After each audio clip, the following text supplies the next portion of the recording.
Sir अभी आप जिस पोजीशन पे हैं उस पोजीशन पे आपका रोल क्या है और आप क्या डिलीवर करते हैं? देखिए, हमारा पद जो है वो भूमि सुधार उपसमाहर्ता कहलाता है। इसका मतलब भूमि का सुधार से संबंधित जितने तरह की समस्याएं हैं जो सरकार के संज्ञान में है, उन चीज़ों के समाधान करना। तो सबसे पहला जो होता है कि वो म्यूटेशन यानी कि दाखिल खारिज, नामांतरण। जब ज़मीन लोग खरीदते हैं तो उसके नामांतरण करा करके अपने नाम से जमाबंदी कायम करवाते हैं, फिर वो लगान भुगतान करते हैं।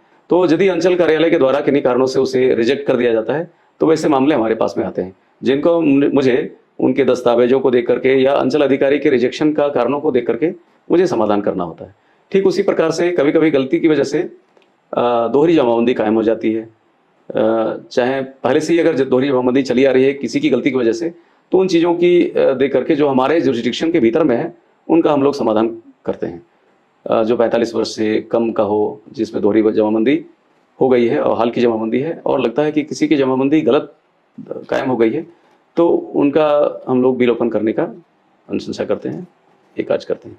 इसके अलावा लगान निर्धारण का एक हमारे पास मुकदमा आता है, लगान निर्धारण। उसमें कि अगर बहुत पहले से अगर भूमि है और उसका लगान निर्धारित नहीं है, तो लगान भुगतान नहीं कर पाता है, तो ऐसी स्थिति में लगता है रैयत को कि हमारी भूमि नहीं है, इसलिए लगान भुगतान करवा करके लगान रसीद अपने नाम से कटवाना चाहते थे। ये मामले भी हमारे पास आते हैं। एक और महत्वपूर्ण मामला आता है जो आरी किसान को लेकर के, यानी एडजेसेंट रैयत। कोई एक रैयत जिसके बगल में कोई खेती वाली कृषि योग्य भूमि है और उसके निकटतम की भूमि है, जो वो नहीं, उसको ना मिलकर के किसी अन्य कृषक को मिल जाता है या किसी और रैयत को बस बिक्री हो जाती है।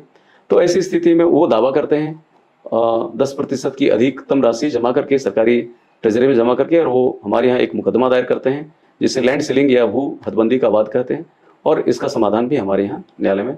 तीन सारे जो वाद हैं उन सारे वादों का हमारे यहाँ कोर्ट लगता है और कोर्ट में ट्रायल होता है, और ट्रायल के पश्चात ही एक निर्णय हम लोग दे पाते हैं। इसमें चैलेंजेस भी आते हैं क्या? जी हाँ, बहुत सारे चैलेंजेस हैं। ज़्यादातर लोग इस क्षेत्र में हैं तो यहाँ पे लोग ये कहते हैं कि सर हमारी ज़मीन को कोई दूसरे व्यक्ति हड़प लिया, इनक्रोच कर लिया।